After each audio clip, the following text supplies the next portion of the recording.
Long ago, in the shadowed hills of Eziyama, where mist clung to the trees like whispers, and the river sang songs only the elders understood, a young girl named Amara was born under a blood moon. From the moment she cried her first cry, the village feared her. "She sees too much," the priestess whispered. "She dreams in tongues," said the hunters. Her mother Inkem clutched her close and wept.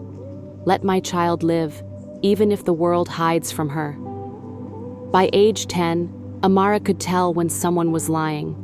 By 12, she spoke names of the dead whom no one mentioned.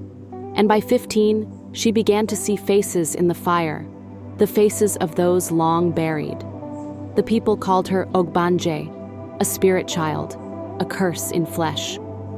One night, while drawing water from the sacred pool, Amara looked down and saw not her reflection, but that of an old man with eyes like coal and lips sewn shut. She screamed and dropped the calabash. It shattered on the rocks, and the water that spilled hissed like oil on flame. That night, the priestess of Eziyama, Mama Ifedi, called a village meeting. "The ancestors are angry," she said. "This girl, she walks with spirits. If we do not cleanse her, she will bring darkness." They tied Amara to the aqua tree. The elders circled her, each holding a flaming torch. Her mother begged, pleaded, screamed, but was dragged away. Amara did not cry. She only whispered, "They are not angry. They are in pain." And then the sky opened. Lightning forked across the heavens. Thunder cracked like bone. The aqua tree split in two, and from it stepped a figure cloaked in smoke. He was tall, skin like black marble, eyes glowing red, not with fire but with tears. The villagers screamed and fell to the ground, but the figure turned to Amara and untied her gently. "I am Egbuna, the first son of your bloodline, and I have come because your people have forgotten the truth." The priestess crawled backward, horrified. "You are a demon!" Egbuna turned to her and spoke, not with malice, but deep sadness. "No," he said, "I am your ancestor." Silence fell like a blade. He turned to the villagers. "You fear us. You bury our names. You burn our shrines and speak only of foreign gods. But did we not fight for you? Did we not bleed for you?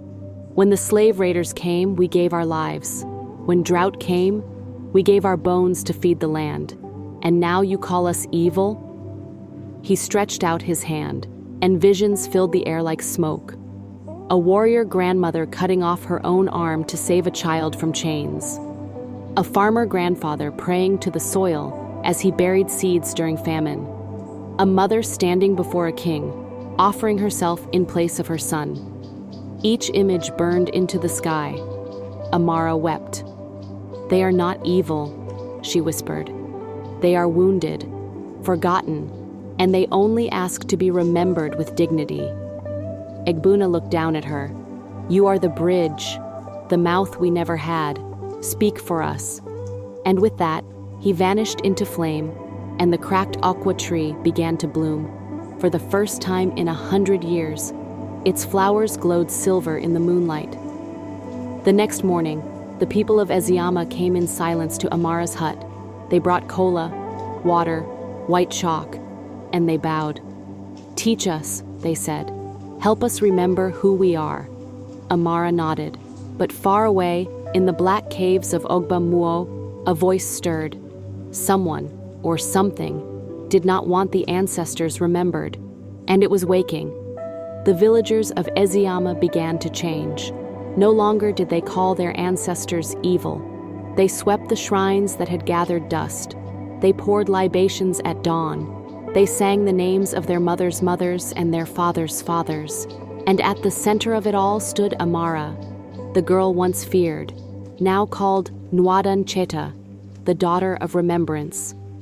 But across the hills, the cave of Ogba Muo pulsed with darkness. There, in a chamber lit by bones and silence, an ancient being stirred.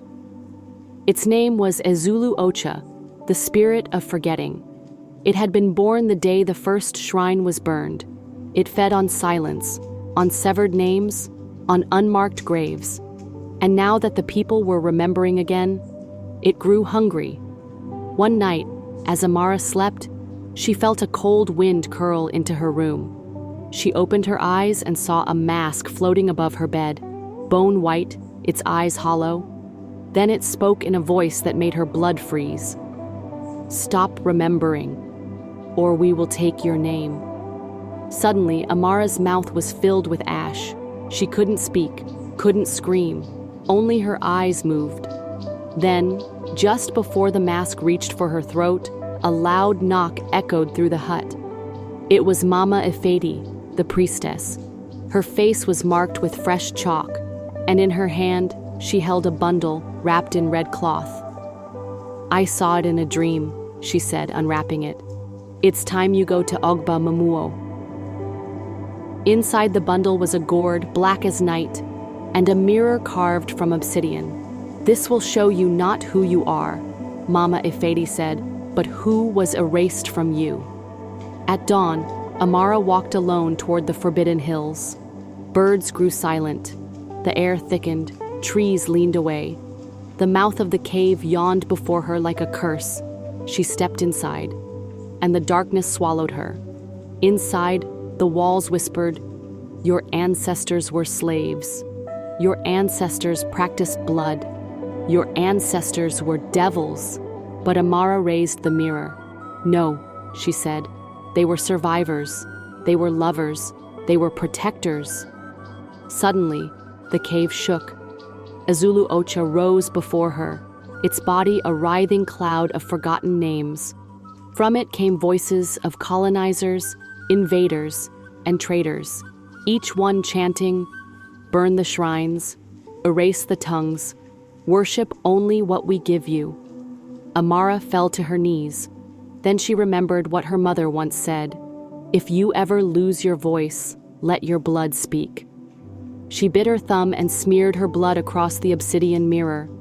The mirror glowed, and out of it burst the spirits of her ancestors. They stood tall, wrapped in fire, water, wind, and clay. One by one, they stepped forward and named themselves. "I am a Jakwe who died resisting chains.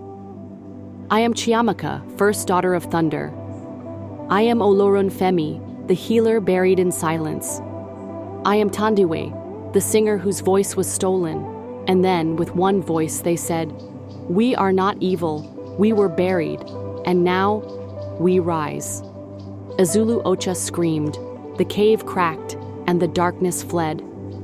When Amara returned to Eziyama, the sky broke into rain. Not the cold rain of sorrow, but the warm rain of rebirth. That night, every household lit a candle and called their ancestors by name. And in every flickering flame, a face appeared, smiling, weeping, remembering.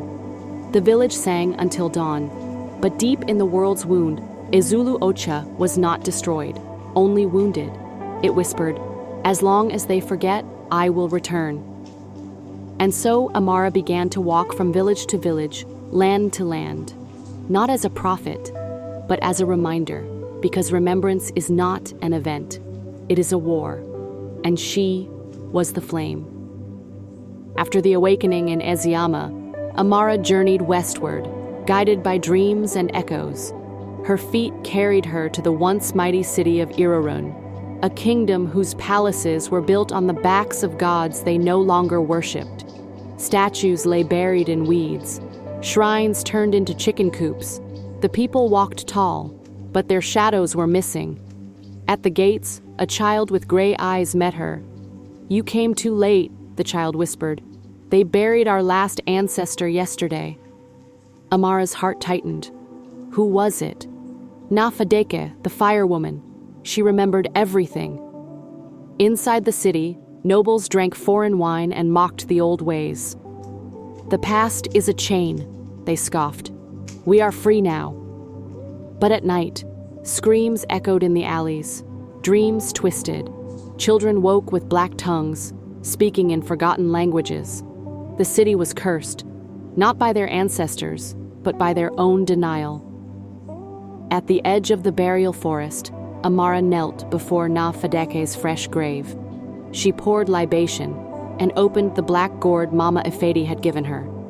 Smoke drifted upward, slow and golden. From it rose Na-Fadeke herself, radiant in red and gold, with flames in her hair and tears in her eyes. "Child," she said, "this kingdom burned my memories to keep its pride. They called us witches, called us weak, but our power is not gone. It waits in the dust." She reached down and touched the earth. The ground glowed. "Dig," she whispered. Amara dug until her fingers bled. There, beneath the soil, she uncovered a mask, half charred, half glorious. The mask of the last god. Na-Fadeke's voice faded. "Return it to the temple. Let the forgotten god look upon his people once more." The old temple of Irorun stood crumbling, covered in vines. Rats nested in its altar. Amara entered, heart pounding. As she placed the mask on the broken pedestal, thunder cracked across the sky. A voice like 1,000 drums roared, "I was not dead. You just stopped calling me." The air turned heavy. Every drum in the city began to beat by itself. The rivers reversed their flow, and the people fell to their knees, not out of fear, but because they finally remembered what it felt like to be home. A wind swept through Irorun, and in it danced the laughter of ancestors long denied. That night, the nobles burned their foreign robes and came to Amara with chalk and tears. "We forgot who we were," they said. "Teach us how to listen again." She said nothing, only pointed to the altar. "Speak to them yourselves." And for the first time in generations, the gods of Irorun were fed. But far to the north, in a palace carved of iron and glass, a cold queen stirred. She had erased 10 villages, burned 50 names, waged war on memory. Her throne was built of bones that no longer had tongues. She saw Amara in a pool of black water and whispered, "Let her come. We've killed fire before." The cold queen's name was Omiran, and she ruled the empire of Zarimba, where children were forbidden to speak old names, and anyone who dared pour libation was buried without a grave. She believed that forgetting was power. That memory made people weak. But one night, as the moon bled red across the sky, a knock came to her palace gates. It was Amara, wrapped in white cloth, face marked with ancestral ash, holding the obsidian mirror in one hand and the mask of the last god in the other. "I've come for the names you've buried," Amara said, her voice steady like a river refusing to dry. Queen Omiran laughed. "I've erased more names than stars. You think your little fire can stop me?" But Amara did not flinch. She smashed the mirror at the queen's feet, and the floor of the palace cracked open. From beneath rose the forgotten dead, kings without crowns, mothers without children, griots whose tongues were cut for speaking truth. They did not scream, they sang. The song was older than war, older than the queen herself. The ancestors gathered behind Amara, and each time a name was called, a piece of Omiran's throne crumbled. Ifeoma, the wise who was stoned for dreaming. Mwansa, the healer drowned for speaking with trees. Abiola, the hunter cursed for refusing to bow. Name after name after name, until finally only the queen stood, shaking, afraid, alone. "Who are you?" she whispered. Amara stepped forward. "I am all of them. I am memory. I am the daughter of stories you buried." She raised the mask of the last god, and the palace vanished in a gust of ancestral wind. Where it once stood, a shrine appeared, and the people of Zarimba, freed at last, began to remember again. Amara returned to Eziyama, her mission complete. Villages far and wide now called their ancestors with pride. Shrines were rebuilt, songs reborn, the land healed, and on the night of the full moon, Amara disappeared into the hills, her footprints glowing briefly, like fire on the wind. Some say she became a spirit, Others say she walks still, anywhere a name is forgotten, because forgetting is a wound, but remembering is power. If this story touched your spirit, don't let it fade. Like this video to honor the ancestors whose voices were stolen.